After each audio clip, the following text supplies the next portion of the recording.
Hi friends, तर आज आपण घरच्या घरी हॉटेलमध्ये जसा मिळतो ना तसा पनीर टिक्का मसाला बनवणार आहोत, तेही एकदम सोप्या पद्धतीनं. तर कसा बनवायचा ते बघूया. सगळ्यात पहिलं ना इथं मी एक बाऊल घेतला आहे. त्यानंतर याच्यामध्ये ना एक वाटीभर होईल इतकं ना दही काढून घेतलं. दही घातल्यानंतर याच्यामध्ये 1 चमचा ना धने पावडर घालून घेतलं. धने पावडर घातल्यानंतर अर्धा चमचा ना हळदी पावडर घालून घ्यायचं. हळदी पावडर घालून झाल्यानंतर 1 चमचा लाल तिखट घालून घेतलं आणि 1 चमचा गरम मसाला घातला. आता इथं मसाले घालून झाल्यानंतर चांगलं मिक्स करून घेऊया. तर कुणी याला बेसन हे वापरतं, पण मी बेसन घातलेलं नाही आहे. तर आता हे चांगलं असं मिक्स करून घेऊया. तर आता हे मिक्स करून झाल्यानंतर ह्याला ठेवूया साईडला, म्हणजे छान असं ना मसाले मुरले जातील दह्यामध्ये.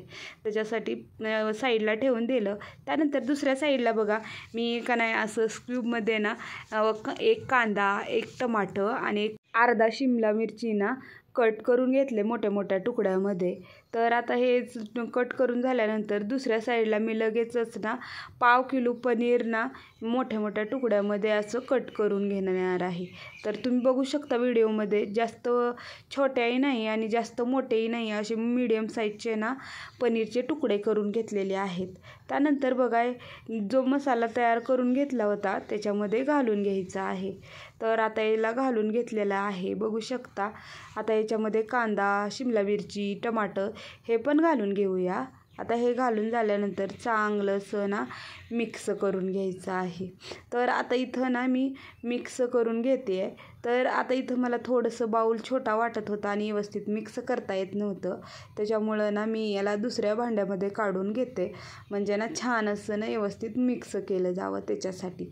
आता हे सगळं मी दुसऱ्या भांड्यामध्ये काढून घेतलं आणि चांगलं असं ना मसाले आणि ना मिरची, पनीर हे चांगलं असं ना मिक्स करून घ्यायचं, म्हणजे ना सगळा मसाला चांगला व्यवस्थित लागला जावा.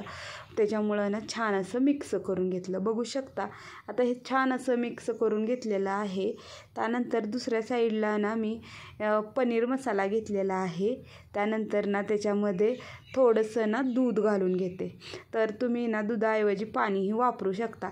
तुम्हाला जर ही पनीर मसाला वापरायचा नसेल, नाही वापरलं तरी चालेल, पण ना ह्या मसाला घातल्यानं ना खूप छान चव येते भाजीला. त्याच्यामुळं ना थोडासा मी मसाला घातलेला आहे, जास्तही घातलेला नाही. तर हा मसाला ठेवूया साईडला. तर त्यानंतर बघा गॅसवर कढई ठेवली आहे. कढई गरम झाली की त्याच्यामध्ये 1 ते 1.5 चमचा ना मी तेल घातलेलं आहे.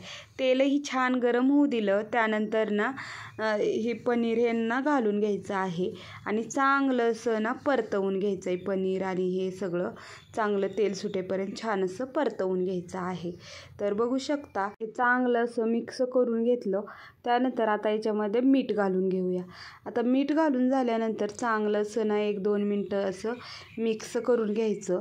त्यानंतर ना हे मिक्स करून झाल्यानंतर बघा याच्यामध्ये ना मी लगेचच ना 1 चमचाभर होईल इतकं ना मी बेसन घालून घेते. बेसन घातल्यानं ना छान असं ना ह्या मसाल्याला ना थिकपणा येतो आणि छान असं ना तयार होतं. त्याच्यामुळं ना चांगलं असं मिक्स करून घेतलं आणि 1-2 मिनटं छान असं मसाल्यामध्ये परतवून घेतलं.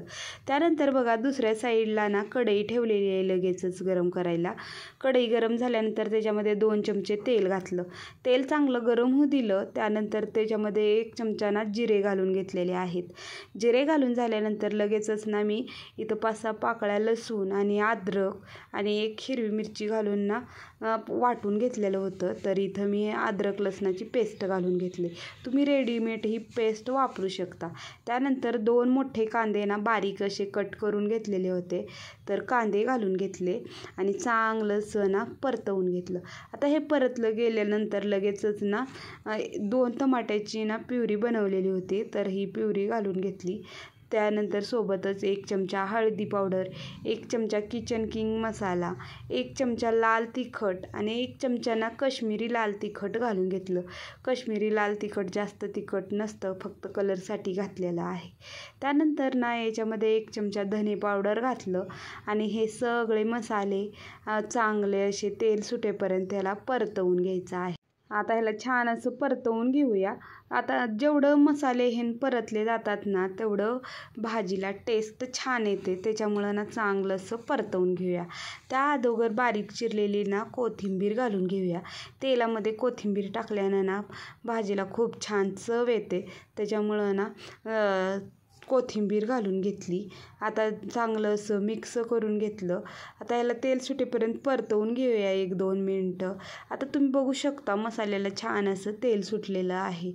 तर त्यानंतर बघा आता याला ना लगेचच याच्यामध्ये थोडंसं पाणी घालून घेते, म्हणजे ना हे खाली चिटकलं जाणार नाही. त्याच्यामुळं ते पाणी घालून झाल्यानंतर 1 मिनिटभर ना चांगलं असं परतवून घेतलं. आता बघा लगेचच ना याला तेल सुटल्यानंतर दुधामध्ये जे पनीर मसाला भिजत ठेवला होता तर तो पनीर मसाला घालून घ्यायचा.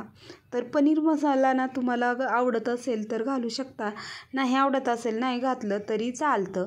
तर आता याच्यामध्ये पनीर मसाला घालून घेतला आणि चांगलं असं ना मिक्स करून घेतलेलं आहे. तर तुम्ही बघू शकता छान असं मिक्स करून झालेलं आहे. तर त्यानंतर आता लगेचच ना आपल्याला याच्यामध्ये थोडंसं ना मीठ घालून घ्यायचं आहे. मीठ घातल्यानं ना मसाला लवकर शिजला जातो आणि छान अशी चव पण येते गिरवीला, त्याच्यासाठी मीठ घालून घेतलं. त्यानंतर 2 मिनटं चांगलं शिजवून घेतला मसाला आणि बघू शकता छान असं तेल सुटलेलं आहे मसाल्याला. तर आता लगेचच पनीर आणि हे दह्याचा मसाला परतवून घेतलेला होता ना, तर तो ह्या गिरवीमध्ये घालून घ्यायचा आहे. आता हे ना गिरवीमध्ये घालून झाल्यानंतर चांगलं असं ना मिक्स करून घ्यायचं, जेणेकरून सगळं मसाला आहे ना चांगलं ह्या शिमला मिरची पनीर ह्याला ना चांगला लागला जावा. त्याच्यामुळं ना 2 मिनटं ना असं मिक्स करून घ्यायचं. आता हे मिक्स करून झालेलं आहे, तुम्ही बघू शकता.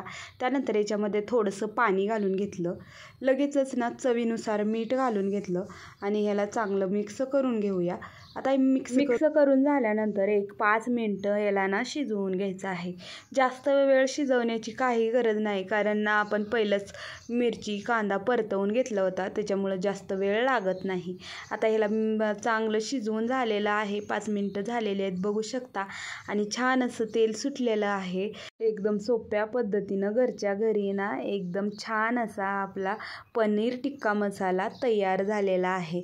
जर तुम्हाला माझी आजची रेसिपी आवडलेली असेल तर व्हिडिओला लाईक करा, कमेंट करा, शेअर करा आणि चॅनलवर नवीन असाल तर चॅनलला नक्की सबस्क्राईब करा.